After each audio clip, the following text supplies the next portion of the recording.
Bonsoir amis du Sud, c'est l'été, mais ça n'empêche pas Planète Sahara de vous faire découvrir quelques régions du territoire national, bien sûr du Sud algérien. Cap sur Naama pour cette fois-ci. Naama qui veut dire autruche, car jadis cette région a vu et a connu l'élevage de cet animal. C'est juste une information au passage. La première partie, ça va être Sfisifa, le cimetière des dinosaures. Vous allez voir, c'est l'un des plus grands de l'Afrique du Nord. Ensuite, cap sur Ain Louerqa, où il y a la station thermale. Je vous laisse découvrir ces deux reportages et je reviens juste après ça.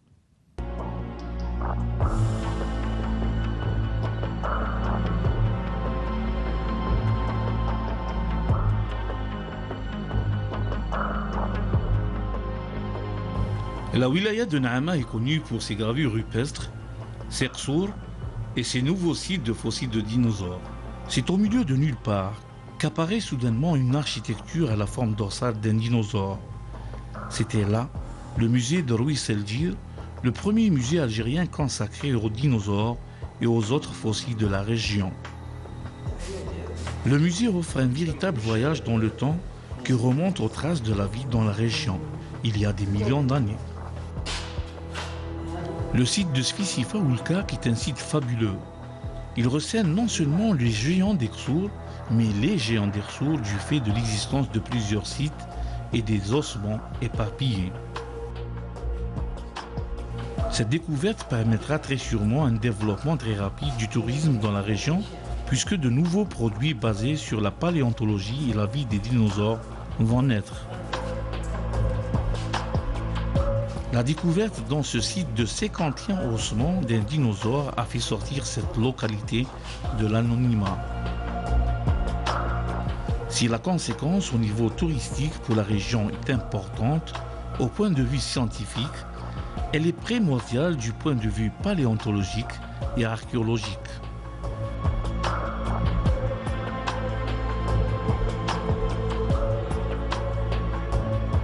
À quelques centaines de mètres du musée, se situait le lieu où on a trouvé les fossiles. On prenait plaisir à monter cette colline. Ce n'était pas le cas pour tout le monde. Nos guides scrutent attentivement le pourtour de ces lieux, dans le but de trouver un indice ou une trace de cet rare animal. Cette découverte lance une nouvelle formule touristique dans la région et connaît depuis quelques années un succès grandissant. Il s'agit du tourisme scientifique. Les fossiles de Chebsaurus sont retrouvés dans une succession marna-calcaire intercalée par de gros bons degrés datés du Jurassique moyen. Ces fossiles appartiennent à une espèce juvénile qui mesurait entre 8 et 9 mètres. La raison de leur mort serait une malheureuse rencontre avec un dinosaure carnivore, le terrible tyrannosaure.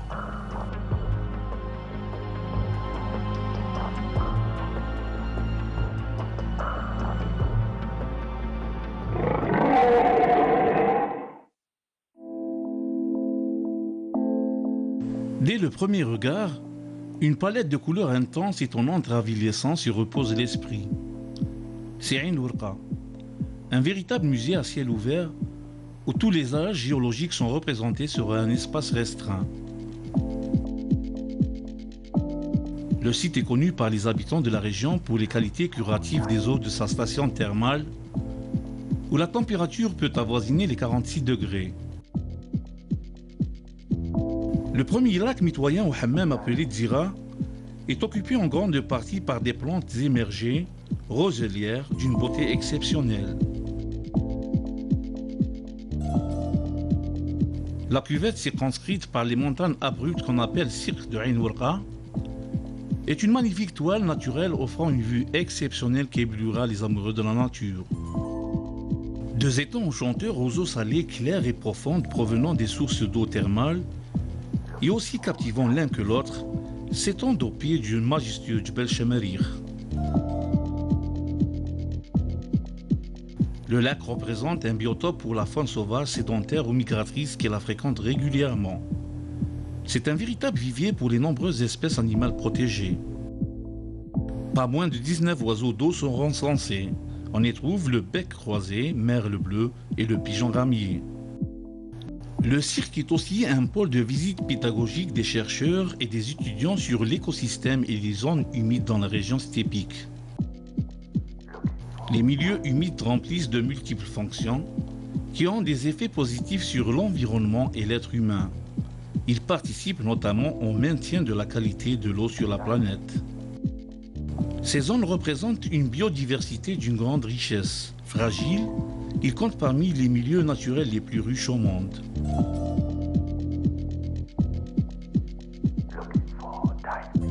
La montagne dite de sel ou Djebel el-Melh, d'où on extrait le sel, est située à 1 km des sources. Sa couleur gris verdâtre, la pureté du sel, permet son emploi. Il est d'ailleurs consommé par les habitants de la région. On continue jusqu'à aujourd'hui à travailler dans les mines de sel. Chaque jour, de bon matin, Mohamed et sa famille se déplacent vers ces mines.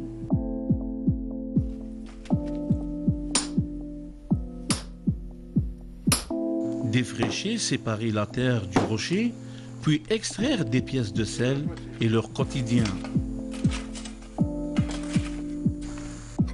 Malgré la dureté de la tâche, Mohamed trouve plaisir à continuer le travail des anciens.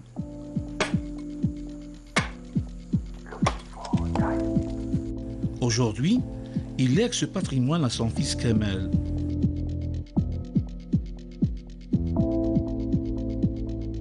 Le soir, une fois le travail terminé, le petit Kamel se dissout comme le sel dans ce décor fascinant. De par son caractère géothermique, Ain Ouarqa est un site d'importance internationale, représentatif d'un type de milieu extrêmement rare en Méditerranée. Il offre une merveilleuse vue paysagère où se superposent des formations rocheuses de différents âges géologiques. Retour parmi nous, chers téléspectateurs, sous ce soleil radieux, en compagnie de notre invité Nin Brahim, chercheur et journaliste. Merci d'avoir répondu présent à notre invitation. Merci. Alors, on va parler maintenant du tourisme scientifique. Nous allons développer ça par rapport aux dinosaures. On va commencer par rapport au cimetière incroyable, ce grand cimetière des dinosaures qui est l'un des plus grands de l'Afrique du Nord. Depuis quand existe-t-il d'ailleurs? Bonsoir. C'est un cimetière le plus grand d'Afrique qui remonte à l'ère mésozoïque, l'âge secondaire, entre 160 et 175 millions d'années. La découverte a été faite au mois d'octobre 2000 par une équipe du CRD, Centre de recherche et de développement de Sonatrach d'Alger, avec des géologues de l'université d'Oran. Ils ont fait la découverte en octobre 2000. C'est-à-dire les recherches ont été faites avant bien, c'était en 99 et au mois d'octobre, c'était l'annonce officielle à travers les médias pour annoncer, c'est-à-dire la découverte. Cette découverte, c'est un dinosaure qui est juvénile, 9 à 12 mètres, c'est herbivore. Le professeur Taquet du musée de Paris a confirmé que c'est un dinosaure, herbivore de la famille des sauriens qui vivaient sur ce site. Et puis bien que la découverte a été faite bien avant, c'était vers les années 80, il y avait un archéologue, le docteur Ilio, qui a fait cette découverte. Il a fait une annonce à l'époque au journal Al Jamhouria, à l'époque, oui, c'était en 85, nous avons toujours le papier, où il fait cette découverte, mais malheureusement n'a pas été suivi par c'est-à-dire jusqu'à ce que son attaque a pris en charge cette découverte. Très bien, donc c'est un musée à ciel ouvert qui attire des touristes, les passionnés de ce genre de découverte. Alors, est-ce qu'il y a des touristes qui arrivent très souvent? Quelle est la période où il y a le plus de touristes quelle est la période Généralement c'est au mois d'avril, mai que viennent les touristes. Au mois d'avril, début, c'est-à-dire au printemps et en automne. D'accord. C'est les deux périodes que les touristes ici. Autrement, en été, c'est un peu, vu la chaleur, Très bien. Est-ce ouais. que c'est surveillé? Est-ce qu'il y a une clôture? Est-ce que... Oui, il y a quand même, il y a un gardien sur place qui est présent ici H24. Mais on ignore tout de même le devenir du site parce que dès qu'ils ont pris les ossements, parce qu'ils ont pris quelques 300 à la découverte, quelques 300 fossiles des ossements et tout, ils les ont pris, ils ont dit que ça sera pour le musée de Sonatrach, musée international de Sonatrach à Alger. Mais on ignore ce qui est devenu actuellement. On ignore pour l'instant ce qui est devenu. Ça s'étend jusqu'à combien Oui, c'est peut-être une centaine d'hectares. Une centaine d'hectares, quelque chose même plus, parce qu'il y a des pentes, il y a des petites montagnes, il y a le oued, il y a tout. Et c'est profond. C'est très profond. Donc il faut d'autres recherches pour découvrir d'autres fossiles, d'autres. Maintenant, nous allons parler aussi d'un autre endroit, c'est Ain Werqa, là où se trouve la source thermale. Il y a le lac, il y a aussi la montagne de sel. Oui. Bon, dès qu'on serpente la rue qui descend, parce que c'est une descente, on remarque que c'est un cirque. Il y a des montagnes grisâtres, il y a des montagnes bleuâtres, il y a un peu entouré de différentes. On peut dire que c'est une planète. Il y a le hammam à côté qui n'a rien à voir avec. Parce que le hammam, c'est une cure thermale. Les gens viennent ici pour les cures thermales. Il y a une étude des hammams qui a été faite en 1903 par un pharmacien et un docteur qui étaient ici, qui étaient installés à Ainsfra. Ils ont fait des études sur les vertus de l'eau. De cette eau qui est soufrée et tout. Et ils ont trouvé que c'est bon pour la dermatologie, pour les ankyloses, rhumatisme et tout. Et les visiteurs et ceux qui veulent venir pour le bain, pour cette source, est-ce qu'il y a des infrastructures pour les accueillir Oui, il y a une auberge de jeunesse, il y a un centre conçu pour les moujahidines, pour les personnes âgées et tout. Il y a des bungalows, il y a tout ce qu'il faut. Il y a une montagne de sel aussi qui n'est pas exploitée. On l'a vu à travers le reportage. Oui, c'est une montagne qui n'est pas exploitée, mais les gens d'avant exploitaient cette selle parce qu'on dit que c'est une selle, c'est le sel, comment on dit, hay. D'accord. Oui, en arabe on dit hay, et il est utilisé pour la consommation et tout. Très bien. Ouais. Merci pour toutes ces informations, Monsieur Brahim Hennin. Je rappelle que vous êtes journaliste et chercheur. Maintenant, allez, cap sur une autre ambiance, une autre découverte aussi, une autre histoire, celle d'une personne, Isabelle Eberhardt, celle qui est tombée folle amoureuse de l'Algérie, du sud algérien. C'est une histoire fascinante. Je vous laisse découvrir et faire connaissance avec Isabelle et on revient tout de suite après. C'est au pays du sable à Ain Safra, une localité de la wilaya de Naama dans le sud oranais, qu'en 1900, descendit du train une jeune femme se dissimulant sous la capuche blanche du grand Bernous. Elle portait le nom d'Isabelle Eberhardt, née le 17 février 1877 à Genève.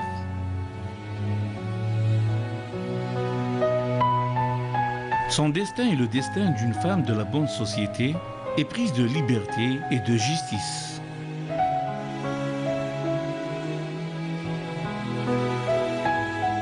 Elle entend parler pour la première fois de l'Algérie par ses demi-frères engagés dans la Légion militaire.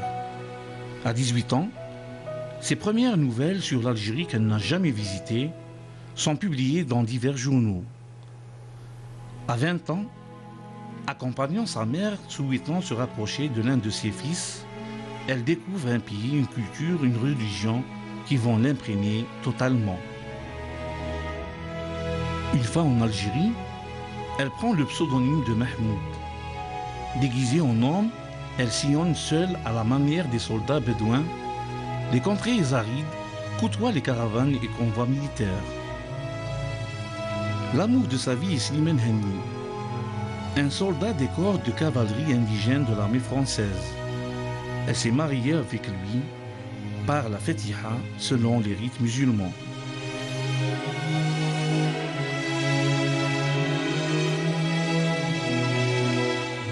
C'est sa volonté de cheminer dans la voie de l'islam soufi qui avait retenu en premier lieu son attention.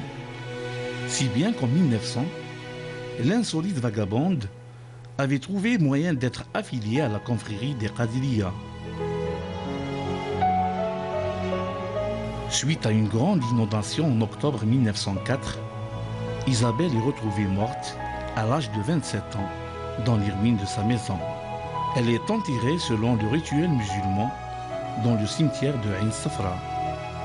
Sa passion pour l'écriture nous permet d'avoir aujourd'hui des textes passionnés et passionnants sur une époque et des lieux peu connus.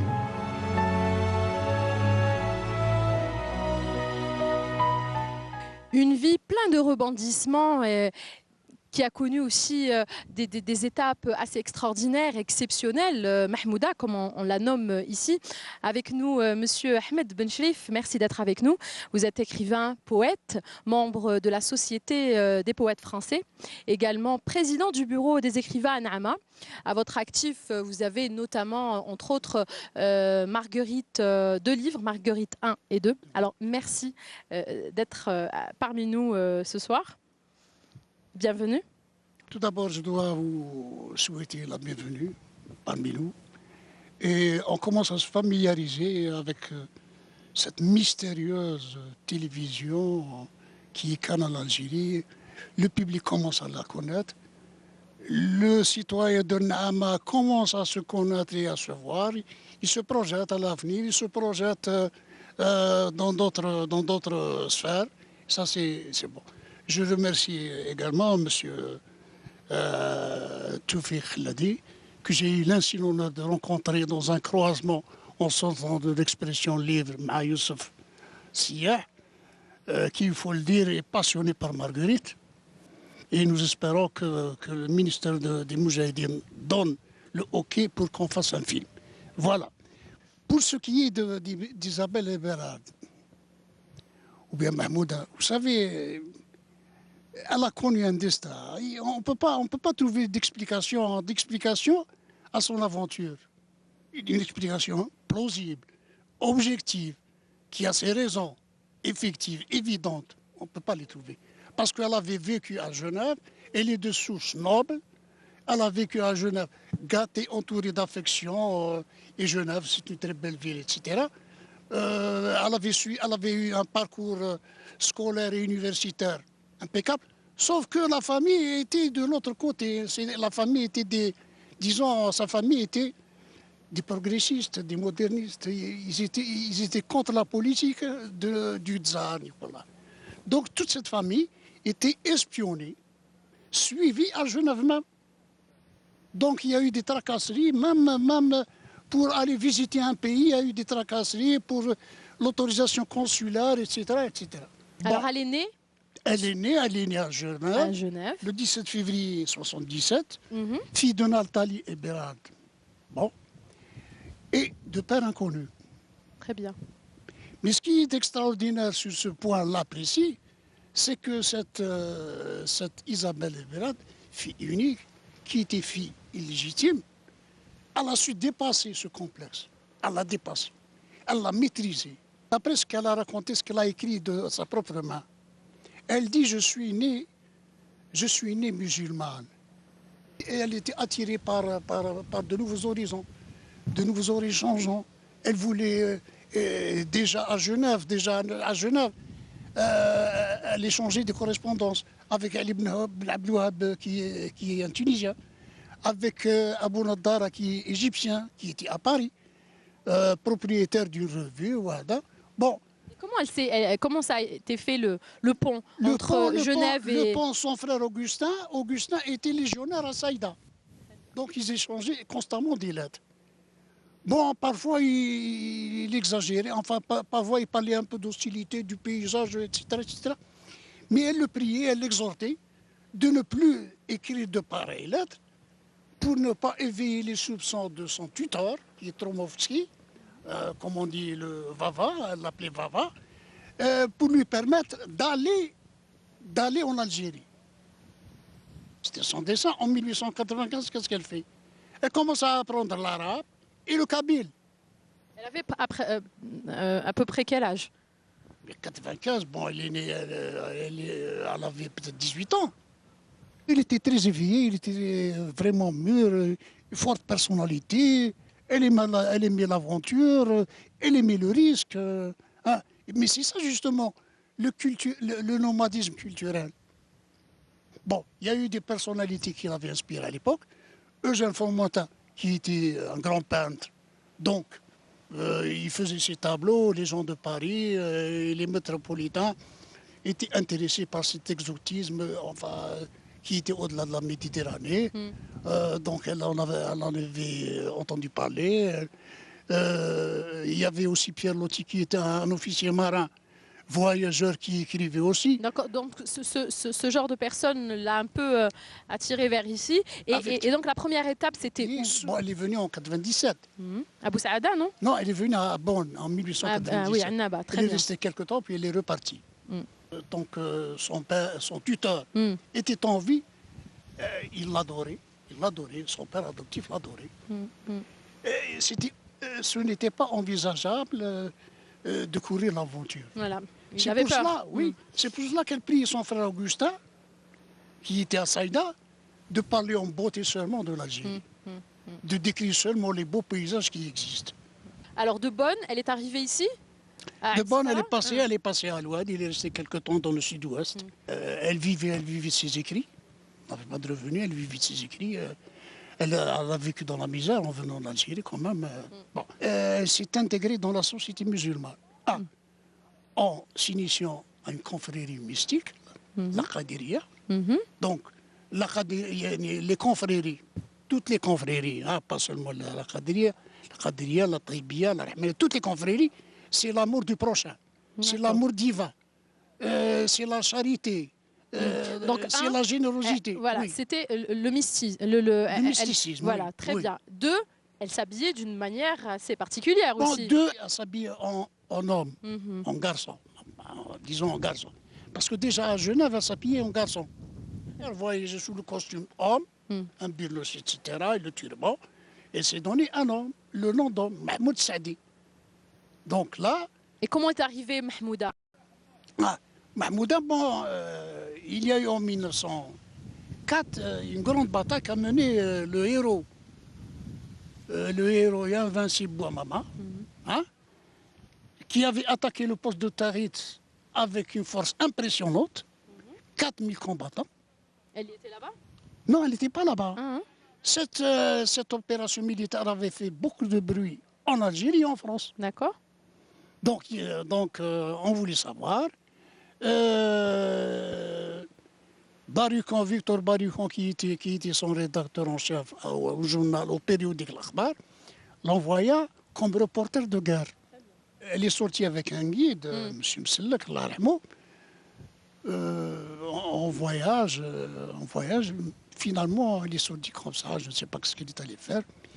Il avait remarqué que c'était une femme. Alors, il s'est exclamé Mahmouda. Très bien. Et c'est depuis qu'on l'appelle Mahmouda. Depuis qu'on l'appelle Mahmouda Ain Safra. Et comment elle est arrivée à Ain Safra et comment elle est restée à Ain Safra? Pourquoi elle est venue pour faire un reportage sur l'attaque du poste de Tahrir. D'accord, très bien. Sur les blessés du Mongar qui étaient là à l'infirmerie d'Ain Safra. D'accord. Les militaires français blessés. Elle est venue, elle les a interviewés. Donc, elle voulait rencontrer Cheikh Bouamama. Elle a été jusqu'à Bnounif, elle n'a pas pu. Elle est partie, puis elle est revenue. Elle s'est installée à Ain Safra. C'est là où on découvre sa formule célèbre. J'ai quitté Ain Safra l'an dernier. Maintenant que j'y vis, je commence à l'aimer et je ne la quitterai plus.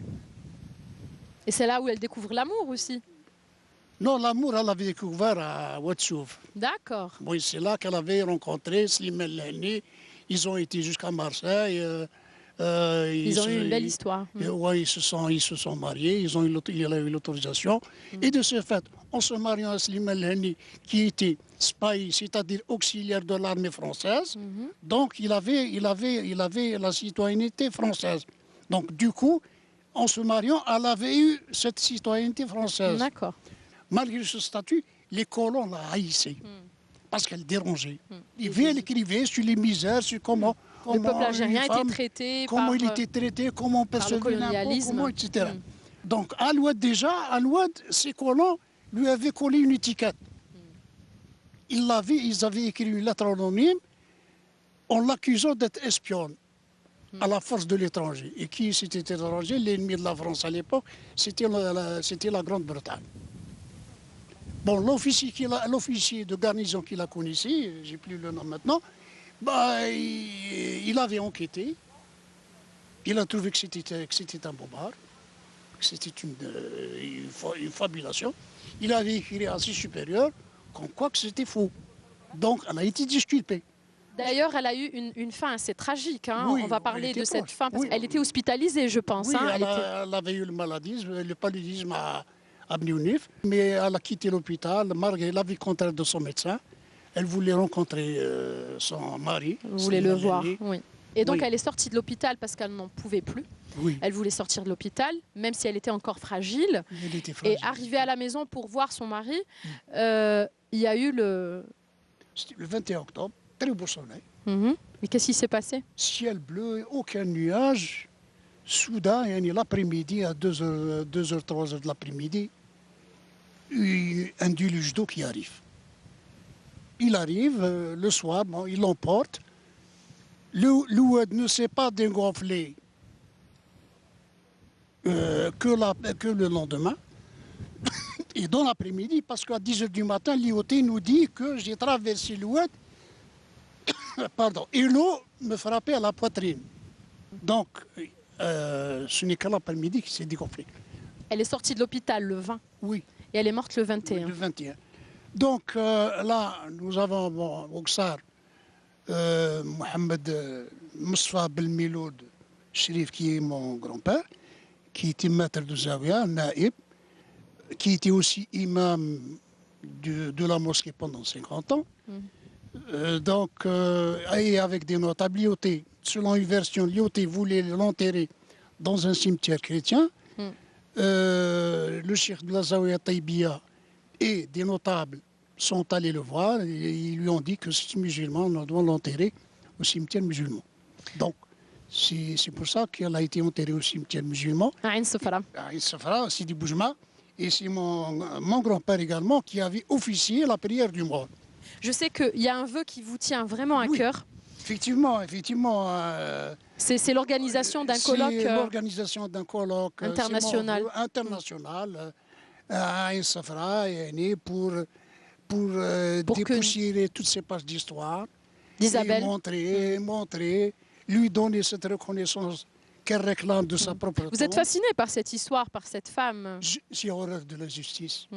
Non, mais vous êtes fasciné par son histoire, par cette femme extraordinaire. Quelle femme, y compris occidentale, en 1900, pouvait courir l'aventure et écrire, voyager? Personne. Hein? J'interpelle Madame la ministre Nadia Labidi, qui est fraîchement nommée. Je pense qu'elle apportera beaucoup de fraîcheur pour la population de Ain Sefra, qui réclame ardemment la tenue de ce colloque. Très bien. Et croyez-moi, il y a des signes précurseurs, il y a de bons échos jusqu'ici. J'espère que la nouvelle ministre continuera sur cette lancée. C'est très bien. Alors, c'est tout le mal qu'on vous souhaite, Monsieur Ahmed Ben Cherif, pour vraiment que ce colloque international voit le jour. Je vous remercie d'avoir été parmi nous. La discussion avec vous, elle est vraiment passionnante et enrichissante. Je tiens aussi à remercier l'équipe d'Oran qui nous a accompagnés pour la saison de l'émission Planète Sahara. Quant à vous, chers téléspectateurs, j'espère vous revoir bientôt. Et avant de clôturer cette émission et peut-être cette saison, excusez-moi, je voudrais juste dire que je ne suis qu'une originale, une rêveuse qui veut vivre loin du monde, vivre une vie libre et nomade en plein Sahara. C'est signé Isabelle Eberhardt. Salam.